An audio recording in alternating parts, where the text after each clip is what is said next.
When should a student join the Smart Green Card program? Let me flip the question and ask, what can you do as a student to help your EB1A journey?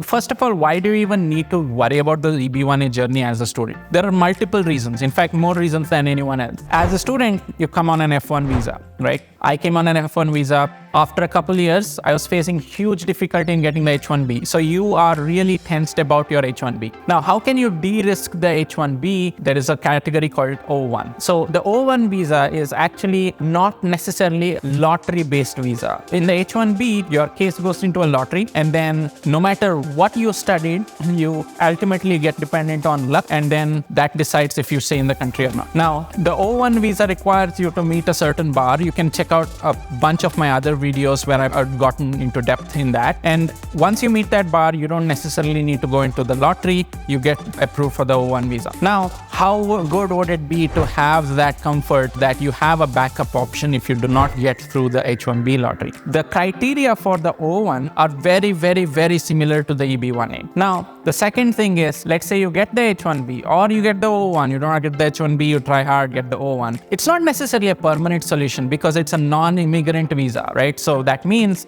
it's valid for a certain amount of time. You don't have a path to citizenship just with that visa. So you need to be planning for a green card. The problem with the green card is most people go the EB2, EB3 route. Majority of the people go the EB2, EB3 route. And a lot of people from India face this issue because there's a backlog of 20, 30, 50, God knows how many years in the EB2, EB3, which is the permanent solution that they go after. The EB1 doesn't have that kind of a weight because a lot of people don't go into it. And why do a lot of people not go into it? Because there is a very high bar that they need to meet. Now, is this bar unattainable? No, I have attained that bar. A lot of people in the Smart Green Card program are currently working towards attaining that bar. A lot of people have gotten their EB1 through the Smart Green Card program as well. So in general, these are not like out of the world genius kind of people across the board. They're not prodigies.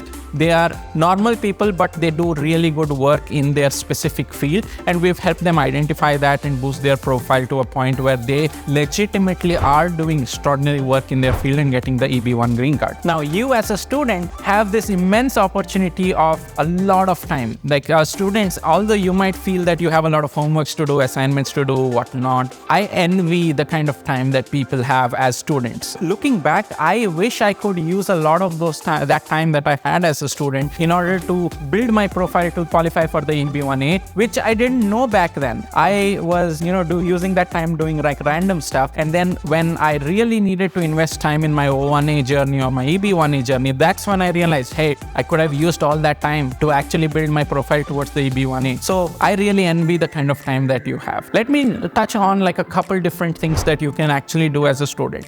As a student, you stay in a very research-heavy environment. Universities are a research-heavy environment. There's a lot of opportunities to collaborate with professors to write papers and publish and stuff like that.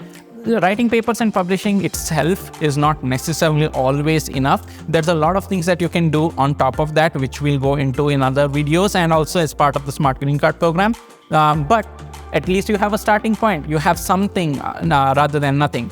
So a lot of students also ask me, hey, I'm not necessarily a researcher. I'm not interested in becoming a researcher or going into a PhD, things like that. Doesn't matter. Like people who go into the industry also have a platform where they can write stuff. You don't need to be a researcher to publish stuff or write material about it. As a student, you are in a very fertile environment to do all these things that will lead you to the EB1A.